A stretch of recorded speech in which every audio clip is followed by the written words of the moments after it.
People online have been asking me to attend this honey trap for years. I finally went, and I'm sad to report there was more bad than good here.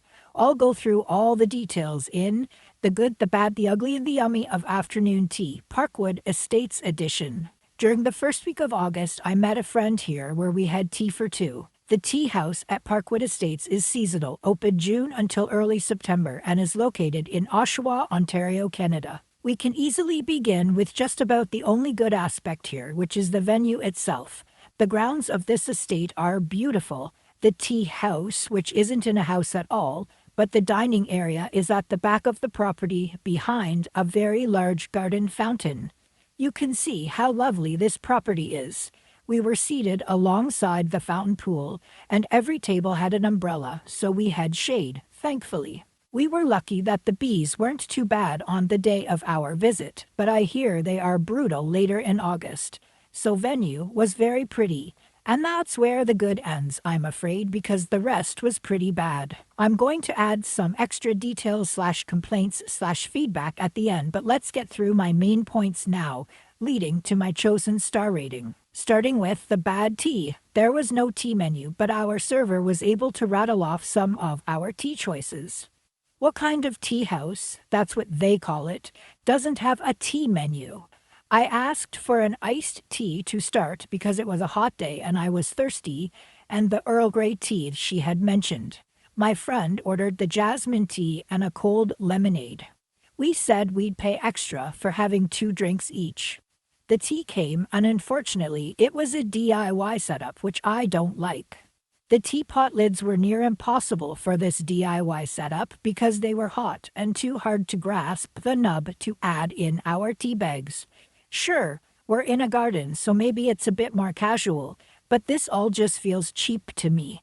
Especially the Twinings tea brand, which is not a high-quality tea. Once you hear the price, I think you'll agree with me. Our food arrived quickly. We had not yet poured our tea. Also, no pretty teacups. These could be coffee mugs.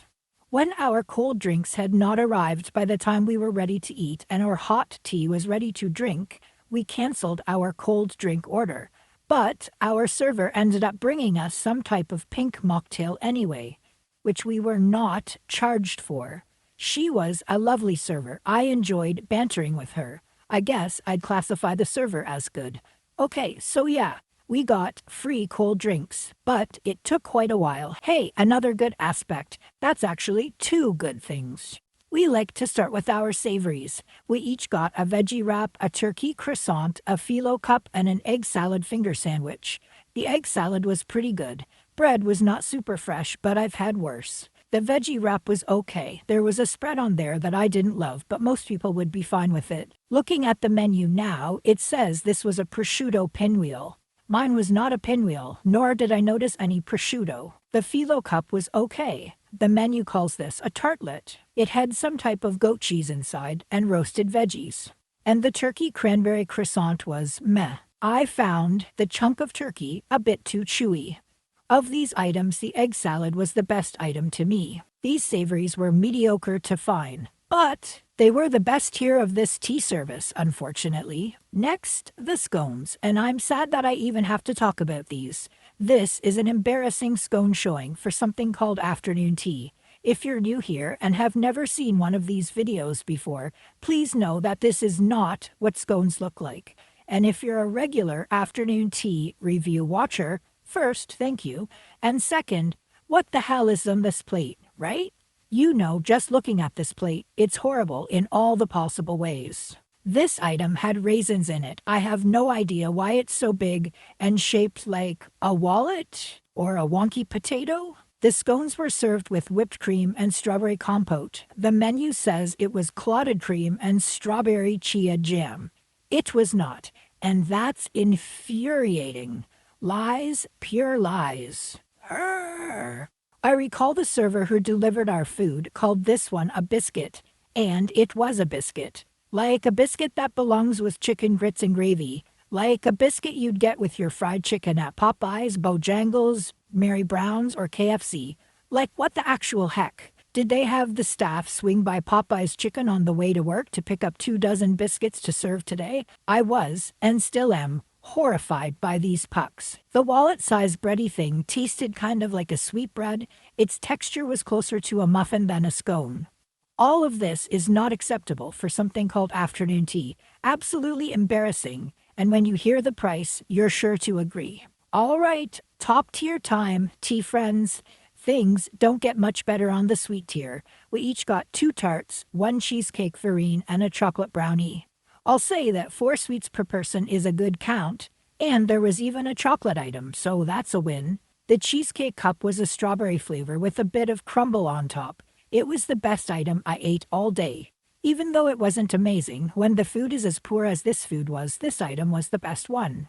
One tart had a lemon-flavored dollop with berries, and the other tart had a custard dollop with berries. But why are they serving 2 tarts? In a world where I, and probably you, can name at least 100 desserts that can be made afternoon tea size, why are they serving 2 virtually identical tarts? This makes 0 sense.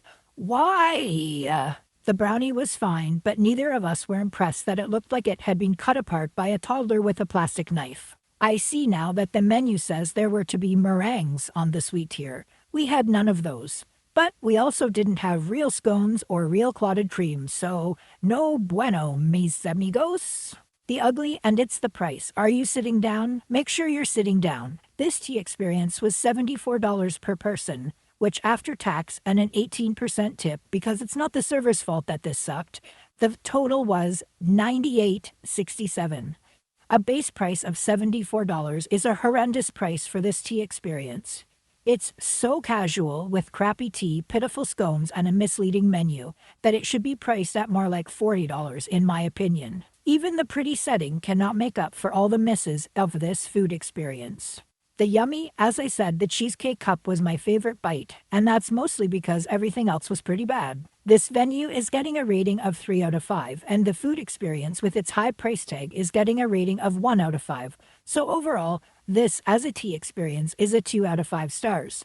I would recommend you do not go here for afternoon tea, but maybe check out their regular lunch menu, where the prices seem to be more aligned with Earth 1 prices. However, Parkwood Estates would be a good afternoon tea option for you if you live near here, no more than 20 minutes away. You don't care about prices, you don't care about scones, and you enjoy sitting beside a pretty fountain sipping tea with a friend outdoors, with all that outdoor brings in heat and bugs in the summer.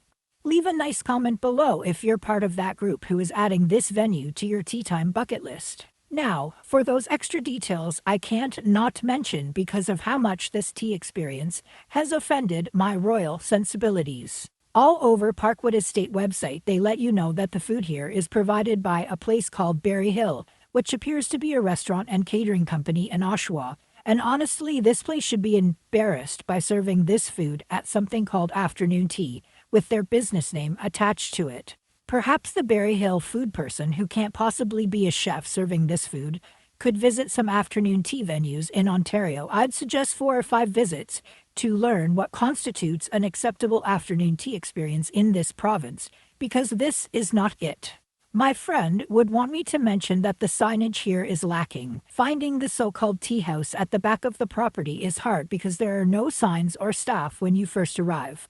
When you first arrive, there is a huge sign telling you that on-site parking is full. Fine, I found my way to the high school across the road to park for free and walk over. But then, once you're inside the grounds, it's like a ghost town and there's very little, none, signage telling you where to go. Unless you visit the gift shop, which I did, and I found the staff very helpful, you'd have no idea that you need to walk through the entire parking lot to enter the garden area, to head to the back of the property to the tea house restaurant. And second, there is no washroom in this restaurant area of the property. You have to go back to the gift shop carriage house to use the washroom, which is not really a short walk if you need to wee. A sign outside the carriage house that tells you, head down this path for the tea house restaurant, but use the washroom here to your right before you head down, would be super helpful and customer friendly. Note, there is a golf cart service for those who need it. But I also didn't see any signage explaining any of that. I also wanted to mention that yes, this venue is lovely, as I keep repeating, but I think the Royal Botanical Gardens in Burlington corners the market on garden tea. because they serve theirs indoors, so the air can be cool and there are no bees nor bugs. But you still get a garden experience with a nice stroll through the garden. At RBG, the cost is $43 for their afternoon tea, plus $25 for the gate entrance, so that is $68. But it's about 10 times better than this garden-type tea, and slightly less expensive. Unless, of course, you're already on the east side of Toronto, this may be your only garden tea option without having to sit in traffic on the dreaded 401. Anyway, please don't recommend I attend any more crappy afternoon teas. Please! Only send me your best recommendations, remembering that I like a high-quality Earl Grey tea and delicious scones with proper clotted cream. It's been a pleasure to get this offensive tea experience off my chest. Thanks for listening to my honest rant, and I'm glad this review is done. Thanks, loyalty friends.